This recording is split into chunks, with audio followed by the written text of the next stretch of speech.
Everyone. आज हम लोग कुछ कॉमन मिथ्स और फैक्ट्स के बारे में बात करने वाले हैं। बहुत लोगों के मिथ्स होते हैं जो उन्हें लगता है कि ऐसा है, पर फैक्ट उसका कुछ और ही होता है। तो आइए कुछ आपके डाउट्स क्लियर करते हैं। तो मैम, फर्स्ट क्वेश्चन है कि sugar is sole cause of cavities? No, sugar is not only the cause of cavity. Sugar and bacteria both.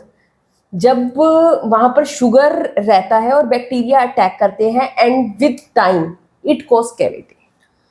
Okay, so next question आपका कि क्या हमें इमीडिएटली आफ्टर ईटिंग ब्रश कर लेना चाहिए?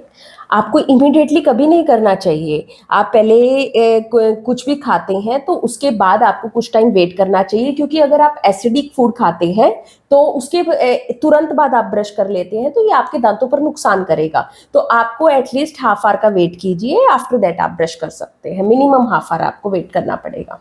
ओके, और क्या चारकोल टूथपेस्ट बेटर होता है? चारकोल पेस्ट बिल्कुल भी बेटर नहीं होता है। कोई भी ऐसा पेस्ट जिसमें कि एब्रेसिव्स ज़्यादा होते हैं, चाहे वो लौंग के रूप में हो या फिर आपका चारकोल हो। चारकोल एक बहुत ही एब्रेसिव मटेरियल है। उससे क्या होगा, वो आपके दांतों की फर्स्ट लेयर को रिमूव करेगा, हल्का हल्का रिमूव करता जाएगा। आपको दांत तो वाइट लगेंगे अपने, पर वो कुछ टेम्परेरी पीरियड के लिए होंगे। तो इसीलिए चारकोल पेस्ट लॉन्ग टर्म के लिए बिल्कुल भी अच्छी नहीं है।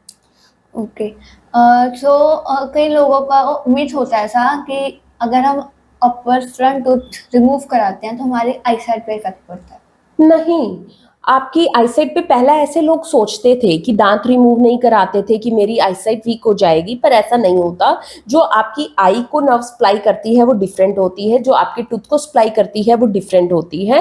चाहे लोअर में तो बिल्कुल भी आप ऐसा सोचिए भी मत, और अपर में भी आपको मैं क्लियर करना चाहूंगी, नर्व सप्लाई दोनों की अलग है।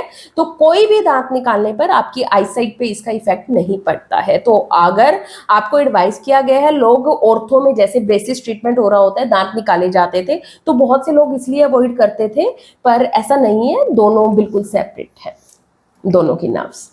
जो टीथ वाइटनिंग है वो हार्मफुल होती है? नहीं, टीथ वाइटनिंग अगर आप पेस्ट के थ्रू कर रहे हैं, जैसे आपने पिछला क्वेश्चन पूछा था, चारकोल पेस्ट से अगर आप वाइटनिंग कर रहे हैं या बेकिंग सोडा को रब कर रहे हैं, तो ऐसे केसेस से इस तरीके से कर रहे हैं तो आप वो इफेक्ट करेगी आपके दांतों पर, क्योंकि अपर लेयर को रिमूव करेगी। पर अगर आप टीथ वाइटनिंग प्रोफेशनली कराते हैं तो वो आपके दांतों पर इतना इफेक्ट नहीं करेगी, जब तक कि आप बहुत ज्यादा नहीं कराते हैं। अगर वो क्या करती है, आपके ऊपर दांतों पर इफेक्ट नहीं करती, ब्लीच आपके दांतों के अंदर जाती है, दांत को अंदर से व्हाइट करती है। हाइड्रोजन पेरोक्साइड का यूज किया जाता है। तो टीथ वाइटनिंग आपके दांतों पर अगर आप वन टाइम या 1-2 साल के बाद करा रहे हैं तो इफेक्ट नहीं करती है, बिल्कुल भी नहीं करती है। तो स्केलिंग कराने के बाद सेंसिटिविटी हो जाती है? स्केलिंग कराने के बाद कुछ टर्म के लिए आपको हो सकता है, जब हम डीप स्केलिंग्स करते हैं तो उसमें सेंसिटिविटी हो, पर वो बहुत ही थोड़े पीरियड के लिए रहती है।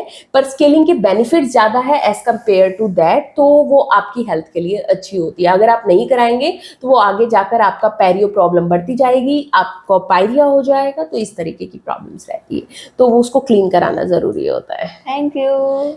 Welcome, bye bye. अगर आपको और भी ऐसे डाउट्स हैं तो आप हमें कमेंट सेक्शन में मेंशन कर सकते हैं, हम आपके डाउट क्लियर करेंगे। Bye bye.